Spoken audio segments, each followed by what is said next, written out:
Hey, good evening, and welcome to another edition of Around the Nation. I'm your host, Larry Godwin, on the Viking Nation Live. Listen, it's Thursday night, and that means we've got a couple of things to look forward to. One is the weekend is coming up very, very quickly. And the second thing is tomorrow night, it's the beginning of region play. Can you guys believe we're already 70% done with the regular season? So the first part, a typical high school football season is made up of three parts, right? The first season is the non-region schedule. The second season is the region schedule, and hopefully the third and final season are the playoffs. So tomorrow night we hopefully invade Brody Field, Tift County Stadium up there, and turn it crimson and white. I need to tell you something. There's going to be a whole lot of trash talking tonight because my buddy, my Tift County buddy, Cole Moore, I'm sure is watching this show, and I cannot go another night without trash talking him because we got a big game coming up. But it's going to be done all in fun.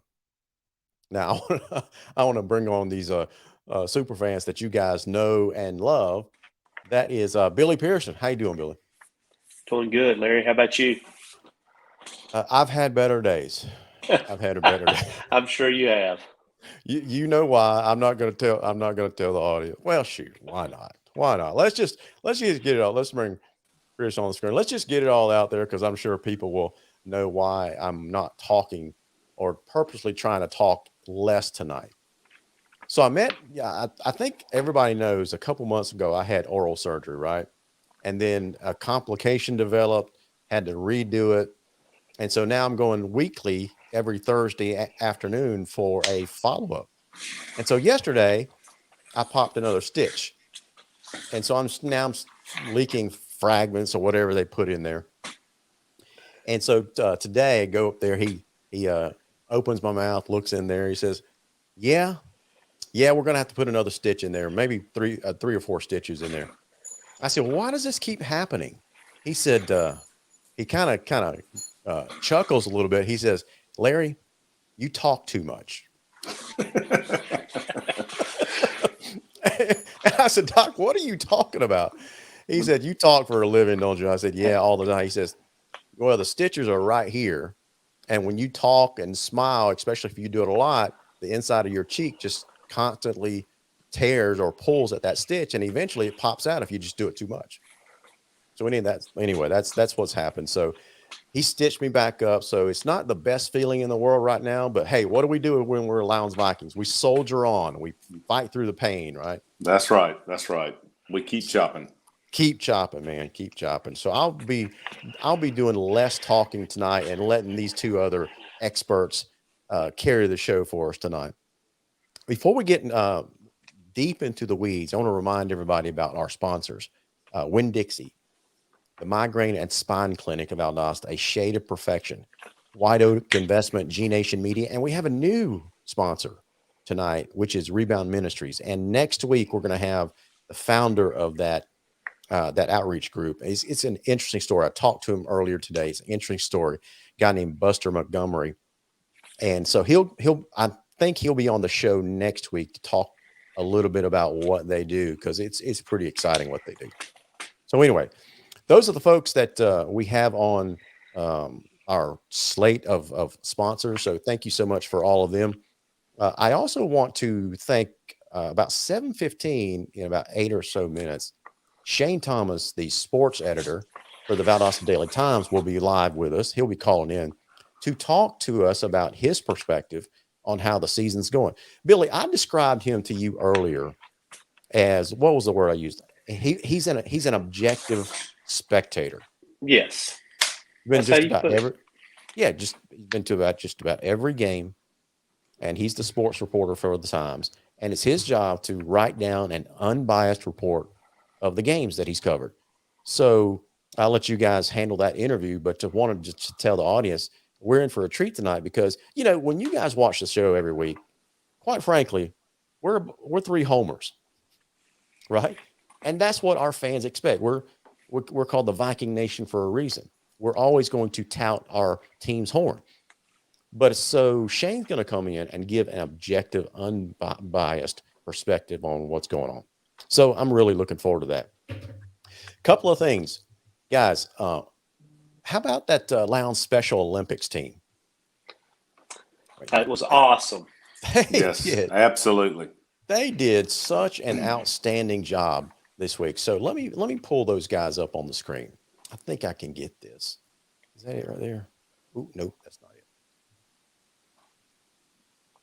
Anyway, they did such an amazing job this week. So I just wanted to make sure that we give them a little bit of recognition. Man, I can't do anything right tonight. I love those kids, though. I tell you what, Nathaniel Bishop is on that team, and every time I see Nathaniel, he comes over and gives me a big old fist bump and a big old hug. He's just full of energy. He's part of the Concrete Crazies. He's just all over the place, and man, I love his energy, and I'm glad he's able to get it out there and do it through the Special Olympics and show some of his talents. Absolutely. Yep. Here they are. Well, let me just thumb through these photos. You know, Nathaniel Bishop, his sister Maggie Bishop, others. Jack. I can't remember Jack's last name. Is it Shimaz? I can't remember. I can't pronounce it, so I'm not even going to try. Shimazu or Shimazu, or I think that's it, but I can't remember. But these guys had an outstanding time. Maggie was recognized as part of homecoming a couple of weeks ago. She was on the homecoming court. So just because you have Down syndrome or another special needs doesn't mean that you're an unproductive part of the Lowndes community, right? And so we're so excited to be promoting these kids because they pour their heart into everything and everybody that they're around. So, and to point out, you talked about us being homers. Yeah, they are bigger homers than we are. They support everything Lowndes. If you go back to homecoming when Maggie was on that court, well, the band was still doing pregame. Maggie was up in the stands at that point. And when the Bridgemen were doing their pregame, guess what? Maggie was up there doing her exact auxiliary routine there in the stands. And it was such an awesome sight. Turned around and saw that. And but Maggie brings unending enthusiasm. absolutely. Absolutely, man. Her and Nathaniel are one and the same when it comes to how much energy they and like you say, they're homers. They're true fans. If you're ever at a Lowndes football game and hear the loudest horn, those little maroon horns that are so annoying sometimes, if you ever hear the loudest one, I guarantee it's Nathaniel blowing that horn. Absolutely, man. You're right. Those kids, they really, really back this team, don't they? And I gotta hand it to the Lowndes athletics community because they really rally around these kids. Yes, they do. And so the only thing I feel sorry about for Nathaniel and Maggie is that their dad is a Florida fan, but nobody's perfect, right? That's right. Hey, I'm training Maggie though. I get her to say "Go Dogs" every time she sees me. So it eats him up, but man, I do love it. That's funny stuff, man. So congratulations to the Special Olympics athletes from Lowndes High. The second thing is Lowndes softball has concluded their season. They had a pretty good run this season, had some challenges to overcome, but faced Hillgrove and fell to Hillgrove to end their season this year. So was that in the semifinals? No. I don't think it was. The middle school's playing semifinals. I'm sorry. The middle school softball team's playing semifinals. I'm sorry. That's right. I think it was the first round. Yeah. Gotcha. Yeah, Lowndes softball, those ladies poured their hearts into the season. They did have some challenges to overcome. So anyway, we're still proud of them. They made the playoffs and they fought their hearts out. And so anyway, way to go, girls. Yep. All right, guys. We're on the eve of region play, right? For Region 1-7A and 6A. Last week, Lowndes defeated Alcovy. What did you guys think of that game last week? Well, I'm even saying Alcovy. I'm sorry. I sorry. was going to say defeated Cedar Grove. Cedar. I used the word slobber knocker, and apparently only folks of our generation understand what slobberknocker is. As my kids quickly said that I was just making up words, I'm like, no, this is a real word. Listen, we went toe-to-toe with some beast. And Lowndes, the fortitude that Lowndes had to start off the game down 14-0, fight their way back, take control of the game, then subsequently be losing, and then come back and storm back to a victory was phenomenal. That's right. So yeah, that team was something else. I tell you what, we joke about touchdown Tisdale, but I'll go ahead and tell you, I think that running back Rashad, I think he just ran for another 60-yard run because that kid's spectacular. Yeah, how about that? 235 yards rushing plus another 125 of kickoff or punt return yardage. That's just phenomenal. That is Tisdale-like numbers. Yes, you ain't guys, kidding. Here's the thing. He had 230-something yards rushing. 2 of those rushes were over 100 yards. One of them was like 60-something yards. Another outburst was 30-plus something yards, 40 yards, something like that. And both of those were in the first quarter. And that's why we dug ourselves such a big hole, because we just let that dude run loose in the first quarter. I think he made himself tired. Woo. And then how about their players as the game progressed, that they were having issues with cramping and significant issues. Yeah, I remember that. And our conditioning is continuing to rise to the surface. Absolutely. Hey, speaking of the game, our caller just called in, our special guest, and that is Shane Thomas. Shane, you with us? Yes, sir. I'm here. Hey, man, we appreciate you calling in. Guys, for our audience, Shane Thomas is the sports editor for the Valdosta Daily Times. Shane, I described you earlier before you came on as an objective spectator. Would that be an accurate and fair assessment? Yes, that's me. That's me for sure. I got you. So you've been following Lowndes this year, because I see you just about all the games. You're taking pictures for the paper. You're writing down notes so you can describe the game to your readership the next day. So thank you for coming on, because we got a few questions for you. On the screen, I've got with me Chris Buescher and Billy Pearson, a couple of Lowndes superfans, and they're going to help me conduct this interview. Is that okay? Yeah, that's fine. All right, man. Chris, why don't you take it away? Well, Chris, I guess Chris. But Shane, that was so funny. As soon as I said Chris, why don't you take it away? Chris lost his connection, so it's me and Billy. Oh, wow. I guess he didn't want to talk to you. Hey, I'll go ahead. No, seriously, Shane. I'm definitely a homer. I definitely support Lowndes. I definitely follow Lowndes, and I try to put a spin on things that shows Lowndes in a positive look. I always think that we're maybe just a little bit better than what we are. All of us fans, feel that way about our team. I feel that way years past about my Georgia Bulldogs. I feel that way about my Vikings. I feel that way about the Falcons, or I used to. I've lost all hope in them. But from an outsider standpoint, is Lowndes as good as we think they are? Because, we play some tough teams.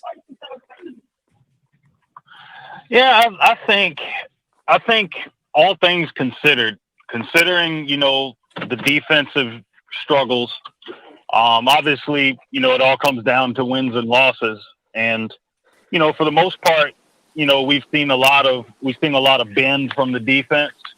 Not a ton of break. Maybe Lee County you could say was a break, but even then, that was a chance for a win there at the end. So, I think in terms of how they've played from an offensive standpoint, they're a tough team to deal with. I think defensively, they seem to get the stops when they need them. So you kind of hope by the end of the season that the defense has kind of matured to where they don't, get going in the second quarter. Maybe they can set the tone earlier. I think there's still some room for growth, but I think, given how they've looked at times, I still think they're one of the top teams in the state. Shane, when we were facing Lee County, I asked you what word would you use to describe the Vikings and what that game meant, and use the word measuring stick. Mm-hmm. Since then, we have faced Valdosta, Cedar Grove. Frankly, I think we faced a gauntlet of teams. You might could say, well, Alcovey wasn't a significant team. True. But the rest of the teams we have faced have all had significant strengths. Mm-hmm. Now we're starting region play. What is that word that you would use to describe this upcoming game as we get into region, as well as where you see the Vikings at this point? I think it's a tone setter. I think they can use this game to kind of send a message. Obviously they've played really well against Tift County recently, but this is an opportunity, I think, for them to kind of put the region on notice that now that we're into region play, say they look well, look good and dominate here. I think it can set a tone for the rest of the schedule, because you're looking at obviously that Colquitt County game at the end of the year, that is going to kind of springboard into the state playoffs. So I think this first game will be a tone setter as you go into region play here. Hey, Shane, you mentioned Colquitt. You mentioned the last game of the region. Colquitt's always, it seems in recent history, it comes down to who's going to be it, us or Colquitt. Do you feel like that it is a two-team kind of race at this point for Region 1 championship? Yes, definitely. Tift County, new head coach, they're still kind of in a rebuilding thing. Obviously, you lose a Rashad Bateman, you're gonna have to rebuild for a couple years. But I think it's up for grabs between Lowndes and Colquitt. Colquitt may have some of the same issues maybe that the Vikings are having in terms of defense at times, but I think that'll be the true test. Once we get to the end of the year, I think it's between those two teams, and it comes down to, which playmakers are going to shine the brightest in that game. Shane, when we look at that schedule, actually we go Tift, then Colquitt this year. Our final region game is Camden. So I see Lowndes clinching the region championship at Camden County. And so let's talk about Colquitt for just a second. When you're comparing other teams in the region, Colquitt, obviously, their defense is suspect at times, as is Lowndes. However, if you get Lowndes past the first quarter, we're just as good as any other team on defense. It's that first quarter blues that keeps getting us. And I think playing in the Palace, having Colquitt come to the Palace, it's one of those things that it seems like whichever team is the home team has a significant advantage. And I see this going heavily in Lowndes' favor, is provided we control that first quarter. It's been that way, Chris, the last 6 or 8 years. Whoever's playing at home wins that game. It's been that way. Mm-hmm. I know last 6 years it's been that way. Maybe been a little bit longer than that. Mm-hmm. So Shane, Shane, for the game tomorrow night, what do you think is? It's a 2-part question. What does Lowndes have to do to win, and what does Tift County have to do to win? Tift, in order for Tift to win, Tift is going to have to really lock down the playmakers, which is going to be tough to do because Jakari Brown can break down any defense with his feet, and he's learning how to, hit over the top with these throws. I think if they can neutralize the playmakers and get the offense off the field and maybe, put the concrete curtain into the ringer in terms of keeping them on the field, sustaining drives, which they've struggled to do all year. I think if they can do that, they have a chance.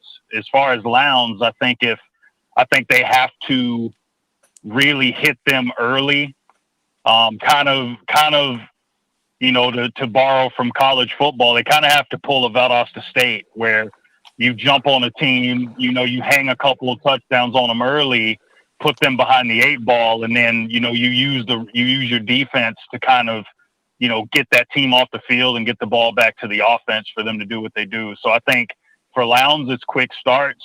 For Tift, they just have to neutralize the playmakers while also trying to find ways to score. So I'm trying to think of a good way to ask you this question, Shane, without having putting you on the spot. But to me, I was just looking at over the stats this week. Lowndes ran 66 plays against Cedar Grove, and against Lake Gibson, we ran 69 plays. Against I can't remember who we played a couple weeks ago, but we ran 70 plays. It seems like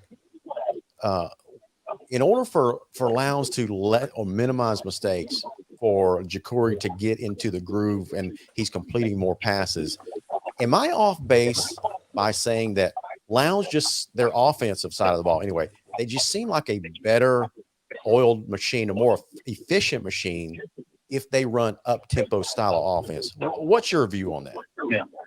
Yeah, I agree with that. It worked against Valdosta as well. Yeah, right. I thought for long stretches they ran tempo, and it really, it really wore them down over time. Valdosta's defense they played well, but they got hit with some big plays, and when you combine those big plays with the tempo that they were going at, that really, spelled the fate for Valdosta. I think if they go tempo, and they're making the right reads and they're getting the ball to the guys, tempo works.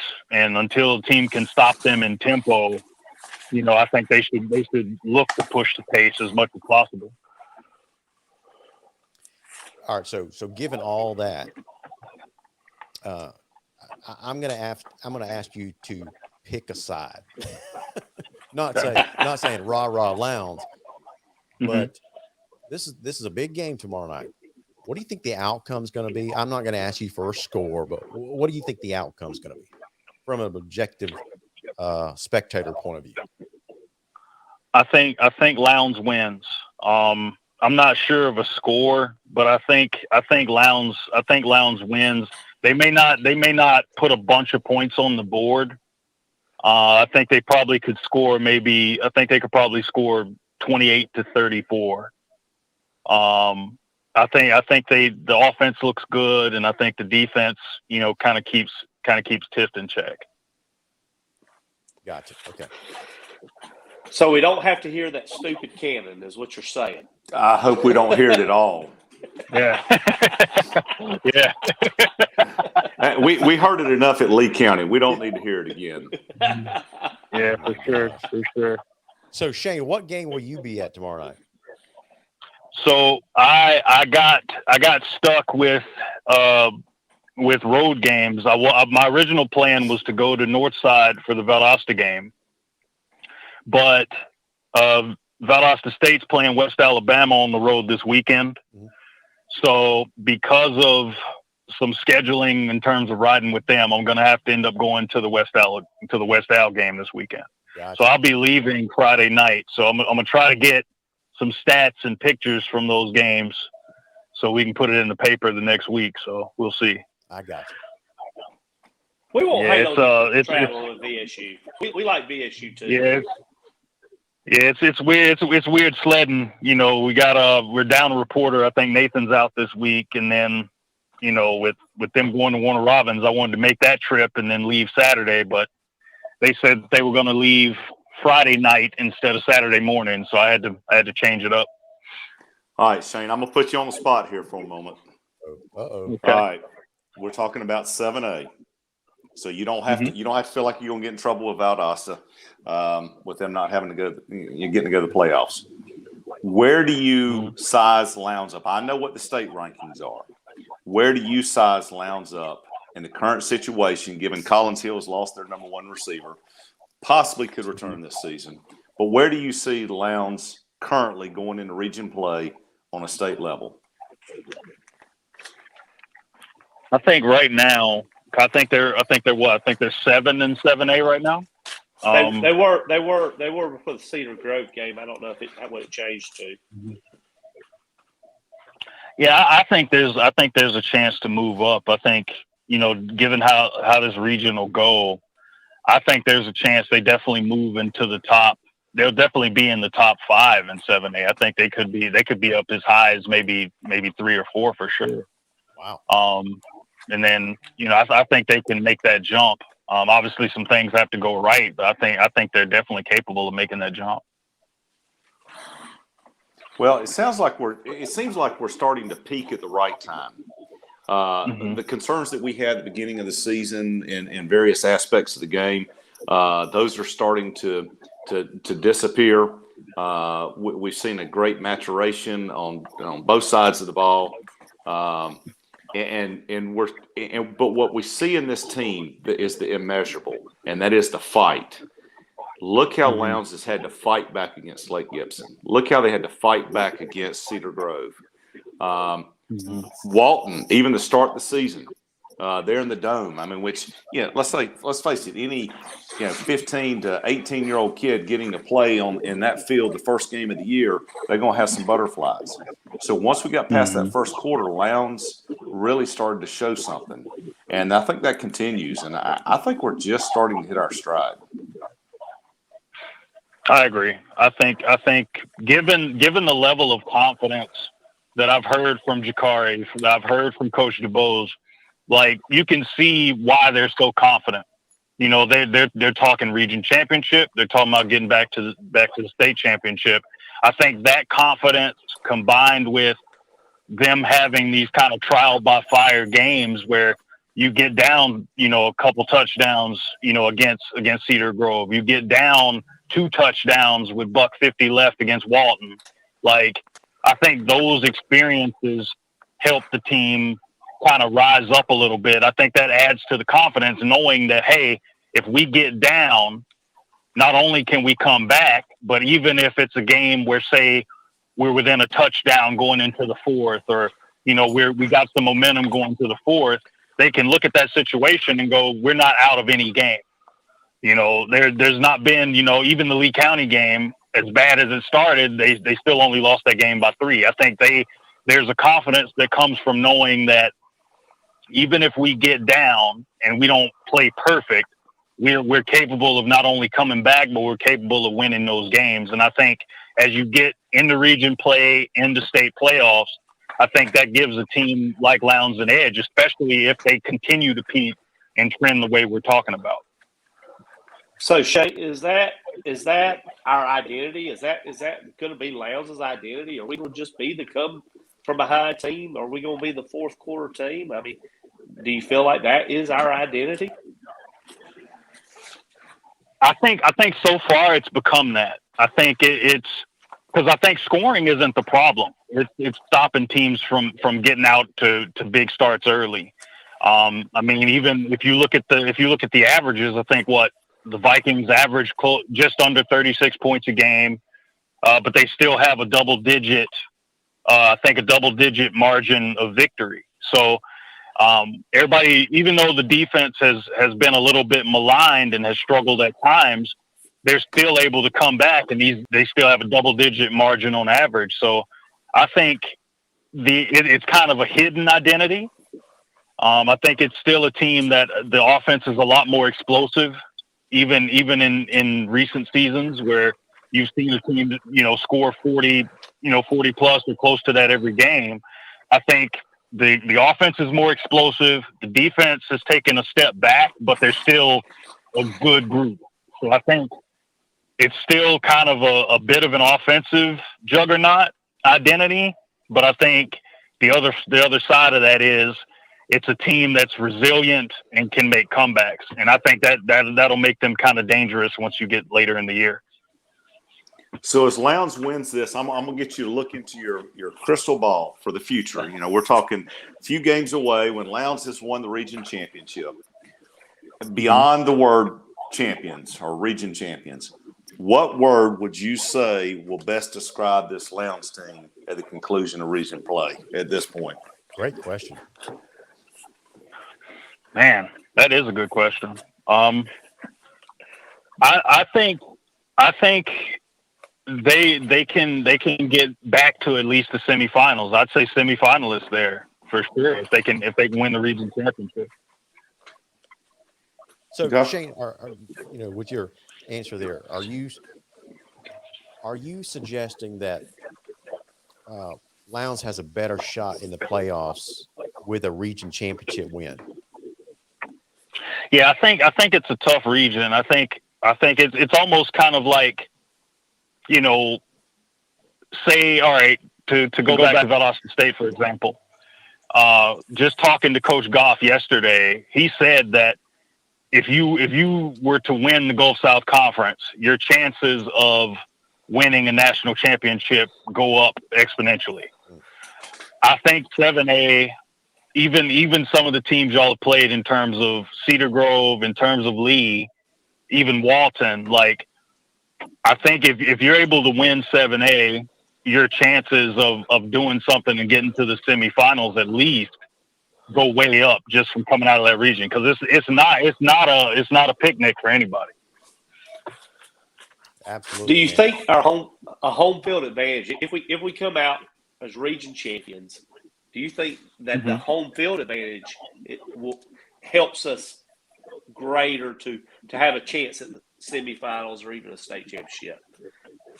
Absolutely. I think back in 19, I was there for most of those playoff games, covering for some of the North Atlanta or North Georgia schools. And, you look at the teams that Lowndes had to beat there. I mean, you're looking, I think it was Griffin or one of those teams. There was Grayson, there was some others. So it's like having home field actually helped, and the team played pretty well with the home field advantage there. So I think you have to look at it kind of like how it was in 19. I think having home field definitely puts you in a position, kind of fast tracks you, as you get into state playoffs for sure. And I think our region faces region 3 in the playoffs to start with. Is that correct? I believe so. Correct. Okay. And so right now, as it stands, North Cobb, Walton, and North Paulding are all three at 1-0 in their regions, followed by Marietta, Harrison, and Hillgrove, who are winless. So, yeah, if you're a third or fourth seed out of Region 1 this year, and you got to go up there on the road and face North Cobb or Walton in the first round, it's going to be tough. That would be tough. Yeah. So, listen, Shane, we appreciate you joining us for the show tonight, man. Listen, don't be a stranger. Come on anytime, because we always enjoy a conversation with you. Yeah, thanks a lot for having me on, man. I appreciate it, and glad I can talk some Vikings with you guys. Absolutely, man. Hey, stay safe on the road over to West Alabama. Yes, sir. Thank you so much. See you, man. Thank you, Shane. Go Blazers when you get over there. Yes, sir, for sure. Go Blazers. See you, man. Bye-bye. It's always fun to talk to that guy, right? And so let's now we're gonna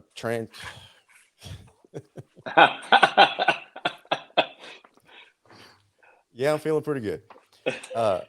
So we're going to start to transition into the next topic. And before we do that, I want to make sure I wanted to start this week by highlighting one sponsor. We talk about all the sponsors all the time, but highlighting one sponsor a week just to let people know what they do. So this week's sponsor spotlight is the Migraine and Spine Clinic of Valdosta. Josh Batson and Justin Haskin do a fantastic job. Guys, if you ever suffer from migraines, this is what you see on the screen right here is a testimonial from one of their migraine sufferers. It says, Josh Batson changed my life. He's kind, compassionate, and understanding. And here's the most important part if you're a migraine sufferer. Since he started treating me, I've had fewer migraine days, and the severity of the migraines has greatly decreased. I am forever grateful. And they mean it when they sign their name to it. That was said by Patty Monk. So if you guys ever suffer from migraines, back pain, and you need quick relief, go see the boys up there, Josh Batts and Justin Haskin at the Migraine and Spine Clinic of Valdosta. We appreciate their help. So let's start talking about this region play. Last week, Colquitt had no problems with Alcovey, although Alcovey, I think, jumped up on an 18-7 lead or 18-0, something like that. And then Colquitt had to come back. Obviously, we took on Cedar Grove in a very exciting game last week. Tift County and Camden County both had the week off. Now, Tift County, as it stands now, is 5-2. Camden County is 4-3. Colquitt sits at the top of the region at 6-1, and we're right behind them at 5-2 as well. So, as we've already said, we go up to Tifton tomorrow night to take on the Blue Devils. Colquitt County goes over to Kingsland tomorrow night to take on the Camden County Wildcats. What do you guys think of what? 0-0. It's 0-0 now. Absolutely. 0-0. And look, I know that Colquitt and Lowndes are the two heavy favorites for the region championship. But guys, to be honest with you, this year I don't really see a dominant team emerge yet out of our region. Would you guys agree with that? Oh, I definitely agree with that. Oh, yeah. Listen, if any of us were playing extremely strong defense, I think that would be your leader in the clubhouse at this point. But we've all showed some weakness on defense. We're giving up a lot of points. Fortunately, Lowndes has been able to score more here in at least 5 of the games. But I think as we get into region play, particularly tomorrow night, you're going to have Tifton out there running a hybrid veer. They basically just going to run the ball. The pistol. Just run the ball. I would love to see 4 and 5 guys in the box like we had against or on the line like we did against Valdosta and go ahead and shut it down. I think if we keep Tifton from scoring in that first quarter, I think Lowndes wins by 17-24. I got you. I think Camden is not going to put up any kind of fight against Colquitt. If Camden scores more than 10, they probably had a pretty good night. They're probably 2 to 3 years away from getting everything going again over there with their returning head coach. So then it's going to come down next Friday night when the Packers enter the Palace, and it's just whose defense shows up that night. Absolutely, man. Absolutely. Wow, that was pretty good, Chris. I mean, that matches my notes almost word for word. Seriously. Michelle called me and told me what all you wrote down. I said, let me get a jump on that. Speaking of Chris, I think he's already been doing some scouting for us. Check this out. Right there in front of Brody State. I cannot believe they let you trespass with our football program on their premises. Listen, the funny thing about that is the maintenance crew had the gates open and was cutting the field, and they told me that I could just go out there and get a picture on the field. And I thought, no, they're baiting me in right here. I think I'll stay on the outside and get a picture from there. But even though it's not a home game, we're not selling programs tomorrow night. Again, win is one. That means as fans, that means as band, that means as football cheer. Let's go up there. Let's bring some noise. And let's bring home a victory, a sound, resounding victory. That's right. Absolutely, man. So I got another special picture to show you guys. So I've been trash talking with some Tift County buddies of mine this week. We've been going at it all week. So I created this just for them. Lord, please forgive us for what we were about to do to Tift County. And so Cole Moore, if you're watching, this one's just for you, buddy. Get used to this picture because Ja'Cory Brown and company are going to run up and down. Let me just make no bones about it. They are going to run wild on Tift County tomorrow night. You heard it here. Listen, all we got to do is run the opposite direction of Tyree West. That is their one defensive end, and we cannot make him mad. If we can avoid making him mad, then he won't be as aggressive on making those tackles. But just run the opposite direction of Tyree, and we got this. Absolutely. So he's got one man on defense. Just avoid him. Who is That's that? a big deal because he's a big time stud. You guys, you thought Tyree West would have fit in perfectly last week on that Cedar Grove defensive line. Don't you think? They only had one more position that needed to be filled that wasn't a D1 kid. Jeez. Yep. So he would be right home.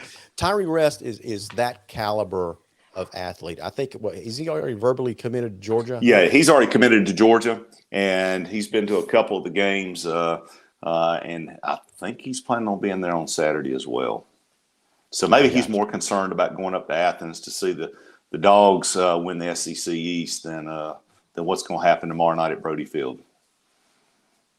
So, guys, if you would like to enter for your chance to win that Winn-Dixie drawing that we do at the end of the show, all you got to do in the comments right now is just type in hashtag #OneLowndes, no spaces, no funky spelling, just like you see it on the screen right there. Hashtag #OneLowndes, and that gets you entered to win the drawing at the end of the show. But no, Chris, seriously, I agree with everything you said. I think, except for I think Lowndes does beat Tift handily. I don't think there's any question. I don't think that Tift even has a shot. I don't think they do either. But here's what I want to see. This is what I want to see tomorrow night from a Lowndes team.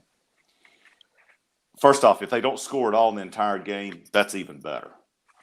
We've got to control that first quarter. That's the quarter it keeps getting away from us. Control the first quarter. Continue to show discipline. Don't have the stupid penalties. And I would like to see I would like to see our passing game be 75+% completion rate. I would like to see that as well. I'd like to see us get a little bit more creative in the passing game. I'd like to see us not take our foot off the gas if we do get a lead like we did against Griffin. I feel like, I think our players need to stay up for the whole game. I think it's easy to get up and be in the game when you're having to play hard, but sometimes I think we get a little lazy sometimes, and I hate to use it that way, but I think we get a little lazy when we get a lead. So we got to play four quarters of football regardless of what we do in the early part of the game. But I do want to see us get up early and play strong football, both offensively and defensively in the first quarter. Yeah, this won't be a 2019. I do think we've got to slow some. Yeah, this won't be a 2019 game where they had Rashad Bateman that every time you turned around, we were going toe-to-toe with them, and then Lowndes pulled it out there at the very end. This is not going to be one of those nights. However, with that said, that doesn't mean, hey, fans, it's 35 minutes to get up to Tift County if you're on the north side of Lowndes. Go up there and support this team. Let's show them that we want it as much as they do. Would it be weird for me to say that let's turn Brody Field into a home field advantage for us? Let's make Brody Field a home game for Lowndes. And the way we do that is our fans travel up there. And we pack that visitor side, right? We know that Tift County is going to have their fans. They have a little bit more than they normally have this year because of a new coach and excitement around the program. But let's make Brody Field a home field for Lowndes. That's what I wish we would do. Now, you guys were talking about things that you would like to see. Here's two things that I would like to see tomorrow night for us to do. You were talking about the passing game. I think, I agree with you guys. Get more creative, that kind of stuff. I would be happy if we make the easy passes tomorrow night. Make the easy passes look easy, right? Hit your slants. Hit the 5 to 7 yard hitch. Hit the out route. Hit the easy ones, the gimmies, if you will. And when you do that, I think everything else falls into place. The other thing that I'd like to see us do tomorrow night is I would like our defensive front seven, those interior defensive linemen, the outside linebackers, and the inside linebackers. I want them to have a stellar game from that opening whistle, right? Because I noticed last week, and I cannot remember the last time we won a coin toss and took the ball first on offense. I was reading between the lines, and I think I know why we did, just to try to see if we can change things up, get out to a quick start, because, I went back to take a look at the stats. Out of the 7 games that we played, we've been down early in 5 of them. The only 2 that we weren't were Alcovey and Valdosta. We were even down 7-0 against Griffin. So 5 out of 7 games, to say that we got off to a slow start, I think is an understatement. We give up points early, and we tend to allow the other team to do it quickly as well. I'm not sure why that is. So I would love to see our front seven get their act together tomorrow night. And I've heard coaches say this over and over is whenever you see whenever you see a team bust one loose on us and go for a big game, it's usually because a player is out of position and not filling a gap. So I would love to see our front seven play like the Lowndes defenses that we're accustomed to. And I know they do. They can. They have the ability. They have the talent, and they've shown flashes of it throughout the season. I would just love to see it from the very opening whistle. Yeah, Larry. I agree. I agree with you 100%. I think, I'm not going to use the word young because they're not young anymore. They played this many games. They're not young anymore. But I think a lot of times it takes the coaches to make an adjustment to get our defense kind of synced up with what's going on. And a lot, it's almost like we don't know what to do against the team until they do it. And we have to make that adjustment. So with that being said, maybe we need to kind of get a little bit of film on these guys and go ahead and make the adjustment before the game even starts. Teams and coaches are predictable. They tend to start the games the same way. If we can get our players to kind of get in tune with what a team likes to do or typically does early on, then maybe we can start. If they go against that to make adjustments for us, then you can make the adjustments. But I think that we are really good on defense about adjusting. That's why we are so good on defense late in the game. Yeah. Hey, listen, whatever Coach DuBose says to them in the locker room going into the second half, use that same speech for the first half. Yeah. Exactly. Because I don't think we haven't been beat in the second half this year. No team has outscored us in the second half this year. I think you might be right. Walton. No. Not in the second half. On us. Not in the second half. Okay. No team has beat us in the second half this year. Well, here's what I'd like to see tomorrow night. I'm gonna go ahead and beat Chris Thomas's mama to the request. I want to see Chris Thomas catch 2 touchdowns, and I want to see Tate McGee also catch a couple as well. That's throw a slant to funny. either one of those guys, you could probably see that. Yeah. So Kimberly Thomas agrees with you. Yes. So, hey, I know we want a lot of fans to go up there tomorrow night, but I have to tell the fans that cannot make it. There is a streaming option that Tift County has implemented all year long. So the reason I want to make sure our fans know that is because every week throughout the season, we get some of these automated bots that send a lot of spam. You've seen them, these bogus streaming connections, and all they do is, it's not just our page, it's every page, Valdosta's page, just about every high school that has a Facebook presence. They put these fake streaming links on there, hoping they get maybe a 1% return. If 1% of the thousands of spam posts they get to get people to click on it, they charge people like $50. So you put in your credit card information, something like that, and there's no game. There's nothing. You just lost $50 to a fraudulent person.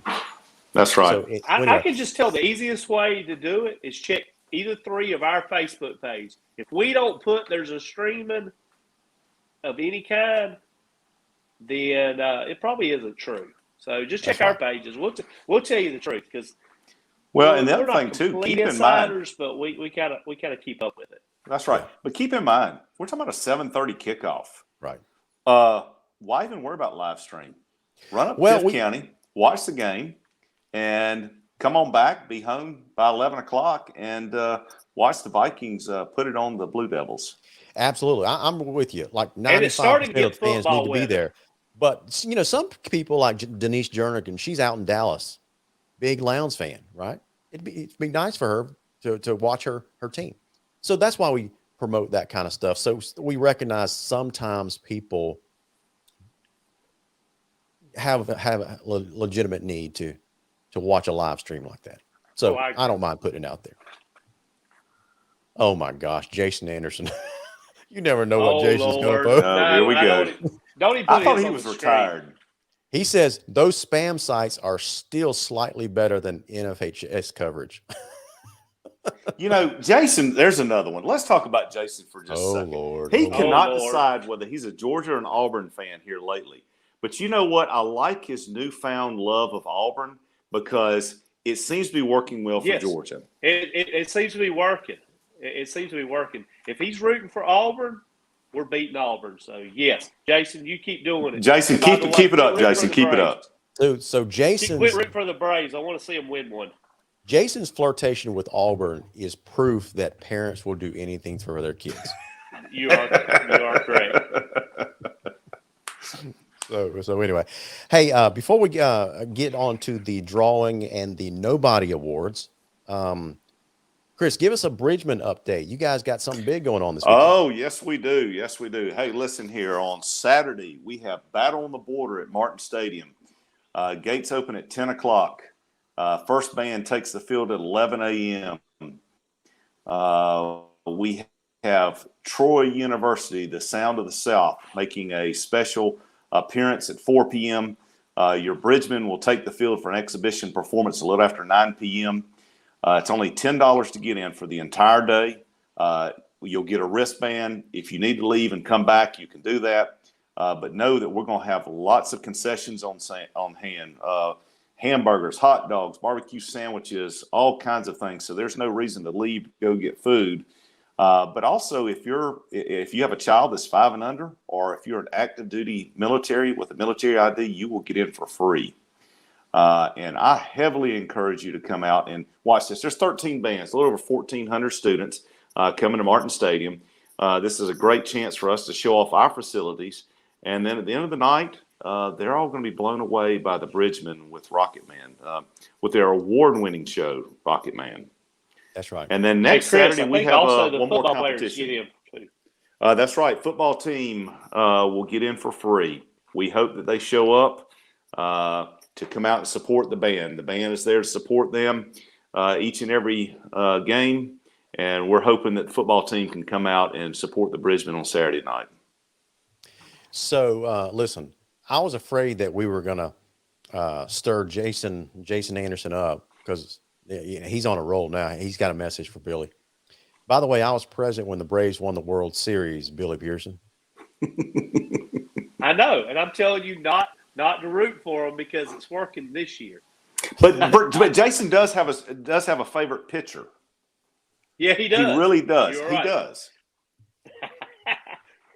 Listen, we got to have Jason came onto the show a few months ago. We got to have him back as a special guest because he always brings a lot of liveliness to the show.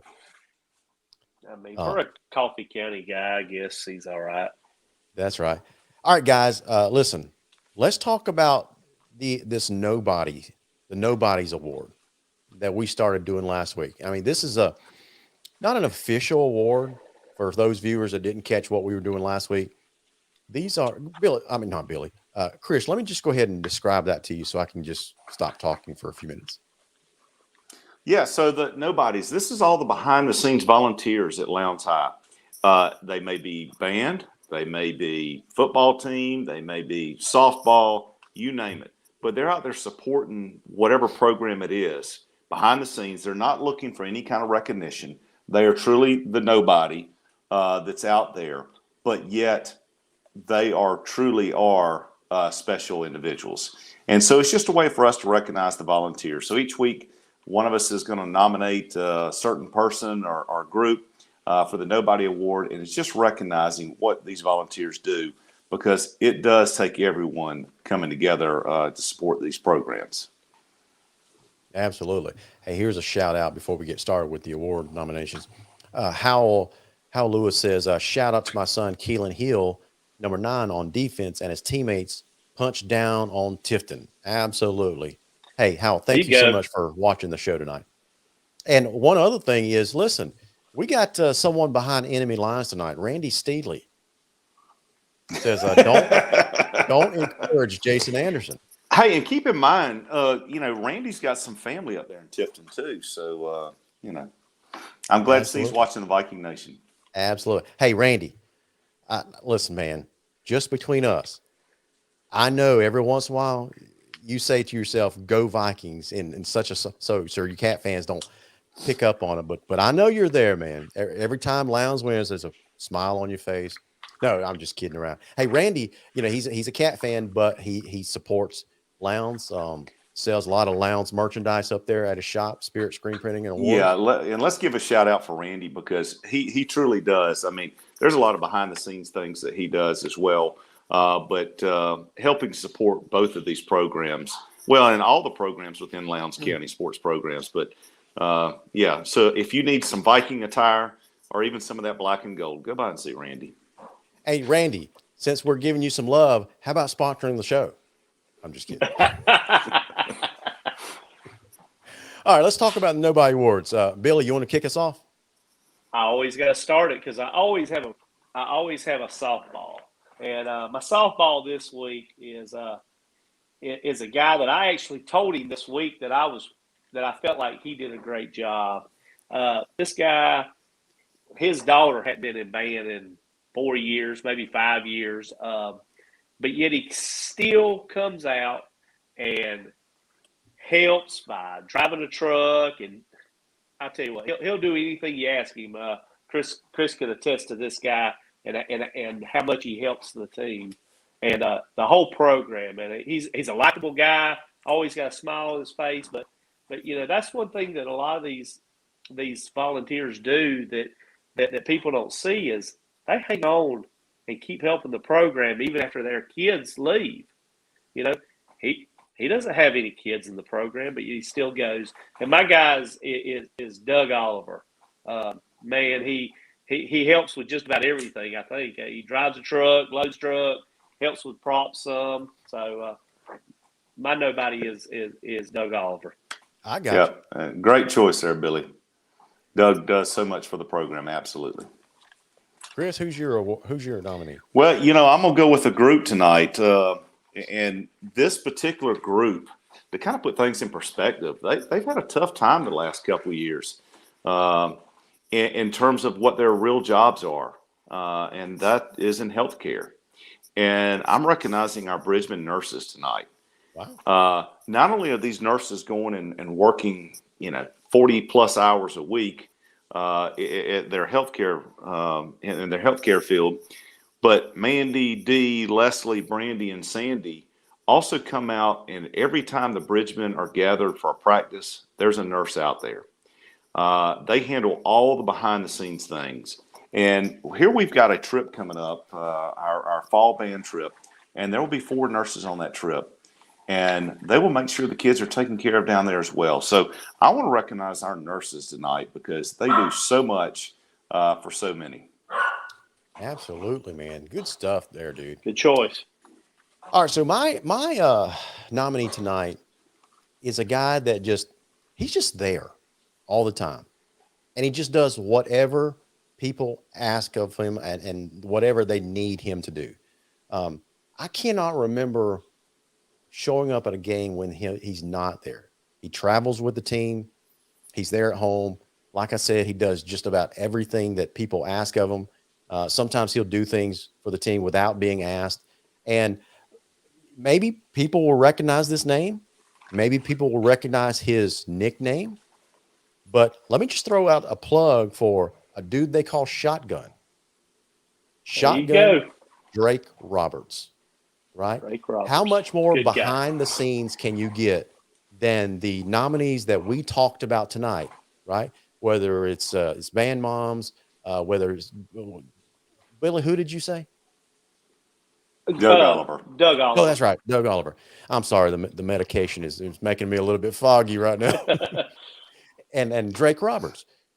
That's what this segment is all about, is bringing recognition to the people that never get it and never expect to get it. And that's the way they would love to have it, right? Because they don't do this stuff. They don't volunteer, put their time, effort, energy, and oftentimes their own money into it for any type of recognition. They just do it because they love helping the kids and supporting the programs. So anyway, guys, if you like this segment, give us a thumbs up. Just give us a little bit of feedback. And if you think that we are, overlooking people, or you have an idea of who we should nominate for, upcoming weeks, it doesn't have to be football related. It could be any athletic program out there. It could be someone working with a chess club. Whoever you think are the nobodies that support all the somebodies that we love so much, the Lowndes athletes, student athletes there at the school system, just give us a shout. Let us know. We're human too, so sometimes we just overlook the obvious. So give us who you think they should be. So anyway, guys, that's the show for tonight. I'm going to put you on the spot one last time. I know both of you are going to do the drawing first. Yeah, I'm glad you said that. Both of you are going to say Lowndes is going to win the game. What do you think the margin is going to be? Go ahead, Chris. 34-3. 34-3. Okay. And I'm saying that I'm going to put an asterisk by it. All right. Lowndes gets through the first quarter. I'm challenging our defense. I'm throwing out a challenge.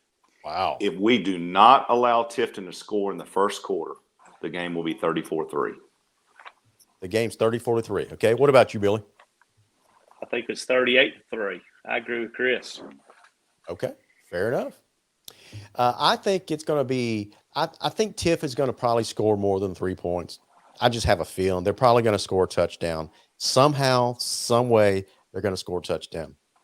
But Lowndes is probably going to be in the neighborhood of 30 to 35 to 7, something like that. So all three of us are picking 3 wins with healthy margins, which I would love to see any of those. So here's our drawing.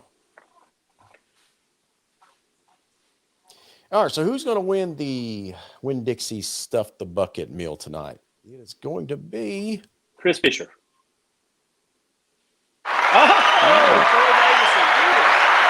this dude.